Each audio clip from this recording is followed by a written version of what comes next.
السلام عليكم ورحمة الله وبركاته. ايه الأخبار؟ يا رب تكون بخير. عندنا ماتش نار يا حبيبي، نار. الماتش أنا كنت متخوف إن هو يحصل في الشامبيونز ليج الأفريقي، ولكن يشاء القدر إن هو يحصل في الدوري المصري. بعد ما أعلن النادي الأهلي التعاقد مع مدافع نادي زد مصطفى العش على سبيل الإعارة لمدة 6 شهور، وكمان تعاقد مع المهاجم الشاب، وحط لي تحت كلمة شاب دي 100 خط، صاحب 22 سنه السلوفيني جراديشار. ايوه هو اسمه غريب شويه، امال لو سمعتوا اسمه الاولاني. بيدخل النادي الاهلي معركه تكسير العظام ضد نادي بيراميدز، متصدر الدوري العام دلوقتي برصيد 20 نقطه، بيجي بعده في المركز الثاني النادي الاهلي برصيد 19 نقطه. نادي بيراميدز اللي كلنا عارفين ان هو معمول اساسا علشان زعزعه استقرار النادي الاهلي، وباين جدا من جميع الصفقات اللي نادي بيراميدز لممها من النادي الاهلي بزغلله الفلوس في عيون نجوم النادي الاهلي، وضعاف النفوس فقط هم اللي راحوا، الناس اللي بتحب الفلوس جدا، واخرهم ان هم بيروحوا يقعدوا الدكه ويلبسوا نظارات ويقعد يعمل لك ايه كده كل شويه. الماتش صعب لحاجات كتير. اولا بيراميدز عنده سكواد قوي جدا السيزون ده. ثاني حاجه انت ما بتمرش بافضل الحالات. مش عايز الوم اللعيبه بصراحه على كل حاجه، على قد ما انا بلوم كولر على التشكيل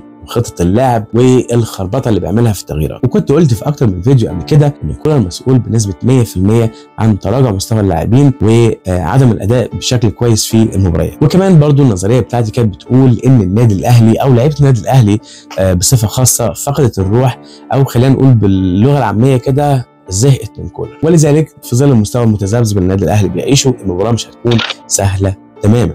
ولكن عزيزي الاهلاوي لا يتقلق، لان في فرق كبير جدا ما بين الاهلي وبيراميدز، واحنا عندنا اسلحه اقوى من بيراميدز بكتير جدا، واهم سلاح هو سلاح الجمهور. جمهور النادي الاهلي دايما بيكون في ظهره، خاصه في الماتشات الكبيره. انا نتوقع حضور جماهيري كبير جدا في المباراه دي علشان مؤازره اللعيبه، ويمكن برضو غياب الجماهير عن المباريات الاخيره ادى اللعيبه احساس ان يعني هم ايه، مفيش روح، مفيش حد في ظهرهم بيشجعهم. جماهير النادي الاهلي مؤخرا بقت بتنتقد الاداره والجهاز الفني واللعيبه، وانا اكيد واحد منهم، والكلام ده كله والاحساس ده واصل للعيبه ومأثر عليهم برضه بالسلب. الموضوع عمره ما كان موضوع صفقات، يعني احنا شفنا الصفقتين اللي جم دول مصطفى العش وجراديشار، اللي حاسس بنسبه كبيره ان هو ممكن يشاركوا في المباراه. انا عايز اقول لك ان المشكله مش في الصفقات، انا بالنسبه لي المشكله في كولر هو مشكله النادي الاهلي. ما نقدرش ننكر ان مباراه النادي الاهلي وبيراميدز بتكون مباراه قويه جدا، بيبقى فيها كره كويسه، بيبقى فيها حالات طرد كتير، بيبقى فيها تنشنه، بيبقى فيها جوال، بيبقى فيها كل حاجه قلبك بيتمناه لكره القدم. بصراحه بتبقى مباراه قويه جدا، احنا كجمهور النادي الاهلي بنستمتع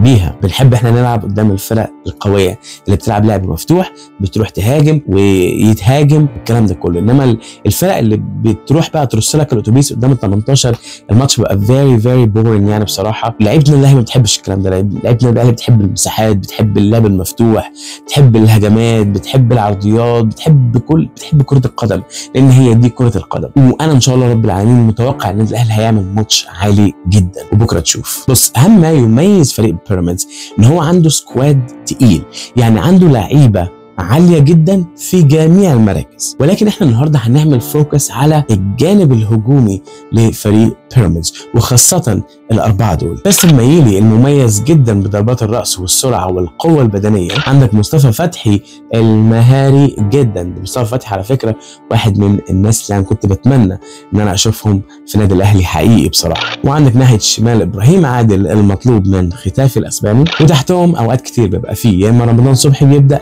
يا اما عندك مهند لاشين هو اللي بيبدا. الاربعه دول هم مفاتيح خطوره ولعب نادي بيراميدز. بص، نادي بيراميدز راس ماله العرضيات. نادي بيراميدز بيعمل مش اقل من 20 عرضيه في الماتش الواحد، كلهم دايما يا بيرفعوا من اليمين للشمال، بيدوروا على راس فاستون مايلي. علشان كده انا بقول ان ياسر ابراهيم بما انه هو اقوى واحد بدنيا في الدفاع، اقوى بكتير من رامي ربيعه، انا شايف ان هو يمسكه مان تو مان. كمان ياسر مميز جدا في ابعاد الكره براسه بعيد عن المرمى، الا اذا كان لكولر رأي آخر وحب إن هو يشارك مصطفى العش. عموما either or، ده أو ده مهم جدا. اللي يلعب على فاس ميلي ده يكون راجل قوي بدنيا، ولازم يتلعب عليه مان تو مان. كمان مروان عطية هيكون عليه دور كبير جدا في الماتش ده في تعطيل الهجمات في نص الملعب. طريقة لعب بيراميدز اللي بيحب يعملها إن هو بيبني الهجمة من تحت من الدفاع لنص الملعب. وانس ان الكره بتروح على نص الملعب، بيبدا نص الملعب بتاعهم على سبيل المثال وليد الكارتي يبص على الاجنحه بتاعتهم، يروح يا اما موديها جناح يمين او جناح شمال، وبالتالي يروح رافعها عرضيه فاست ميل هوب، يروح جايبها جون. مروان عطيه هيكون عليه دور كبير جدا في تعطيل الهجمات اللي بالشكل ده. لذلك انا بقول ان النادي الاهلي مهم جدا يقفل الاجنحه بتاعه بيراميدز. ما شاء الله عندهم جناح يمين وشمال طيارات والاثنين مهاريين وحاجه كده بصراحه جامده جدا. اللي هيوقف مصطفى فتحي من وجهه نظري واحد زي كريم الدبيس، وانا هقول لك ليه كريم الدبيس. كريم الدبيس يعني بسم الله ما شاء الله عليه، ربنا يبارك فيه، صغير في السن، سريع، مهاري، حافظ واجباته الدفاعيه، حافظ مركزه كويس، عنده النزعه الهجوميه على المرمى، هيقدر يجاري مصطفى فتحي في سرعته، وانا متاكد مليون في الميه ان هو هيقدر يعدي بهجمات من ورا مصطفى فتحي، لان مصطفى فتحي عيب صغير من عيوبه ان هو ما بيحبش يدوش دماغه ويرجع في حاله الدفاع.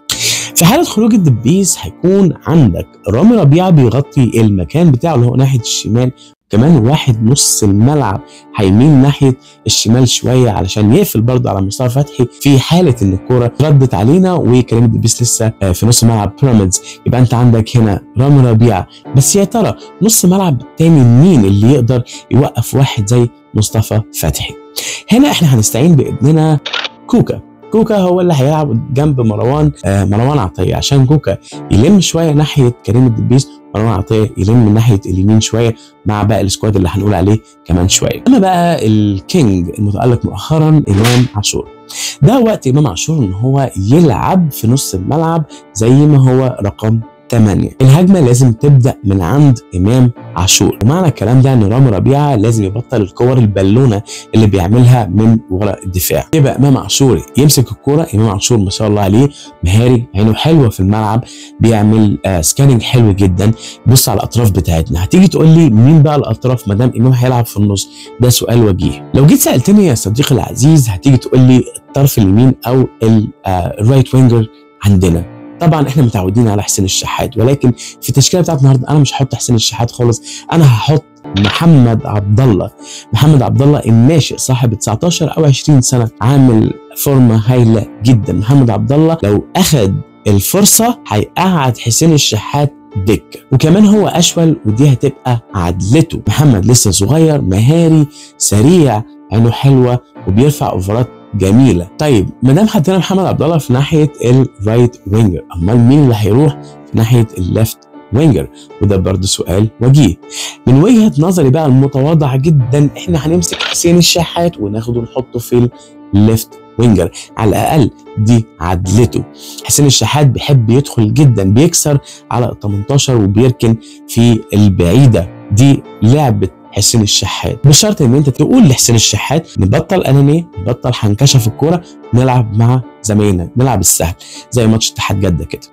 جميل الكلام. عندي احساس ان مارسيل كولر ممكن يفاجئنا في الماتش ده وينزل المهاجم السلوفيني الجديد جراديشار، ولو عملها تبقى بونص، واحتمال كبير برضو ان هو يبدا بسمير محمد كشوط اول، بحيث ان جراديشار يكون قاعد على الدكه يبص على مجريات الامور، الماتش عامل ازاي، اللعيبه عامله ازاي، ممكن يبدا بيه في الشوط الثاني، والله اعلم. بس دي من وجهه نظري هي انسب حاجه ان هو ممكن يعملها. يبقى احنا كده بقينا الباك اليمين، والباك اليمين هنا يعني بصراحه انا محتار ما بين محمد هاني وعمر كمال. خد بالك الباك اليمين هنا هيلعب على ابراهيم عادل، لعيب مش سهل خالص. لذلك انا بفكر ان عمر كمال هو اللي يبدا، لان عمر كمال في الحاله الدفاعيه افضل كتير من محمد هاني، دي من وجهه نظري بصراحه. يبقى التشكيل الانسب للمباراه دي هيكون محمد شناوي في حراسه المرمى، قدامه 2 رامي ربيعه وياسر ابراهيم للاسف، او ممكن نلاقي مصطفى العيش بيشارك لاول مره مع النادي الاهلي. عندي ناحيه اليمين هيكون عمر كمال، ناحيه الشمال هيكون كريم الدبيس، قدامه 2-6 مروان عطيه وكوكا، وقدامهم امام عاشور. ناحيه اليمين هنحط محمد عبد الله، وناحيه الشمال هنحط حسين الشحات، وفي مركز راس الحربة هيكون جراديشار المهاجم الجديد. ان شاء الله انا متفائل ان احنا هنتفرج على ماتش كويس. انا بحب الكرة الحلوة، واكيد طبعا بحب النادي الاهلي يكسب، وانا عندي احساس ويكاد يكون يقين ان النادي الاهلي ولاعيبه النادي الاهلي اول ما تشوف الجمهور في الملعب هتطلع نار من بقها، وان شاء الله الماتش ده يخلص 2-0. ما تنساش بقى تقول لي رايك في الكومنتس، تفتكر التشكيل اللي انا حطيته ده مناسب او يناسب الماتش ده، او انت عندك تشكيل تاني حابب ان انت تشاركه معايا. كمان في حاجه تانية، تفتكر كولر ممكن ينزل الصفقات الجديده، ولا انت شايف ان هو ممكن يقعدها دكه الماتش ده ويبدا بيها في الماتش اللي بعده؟ في السماء.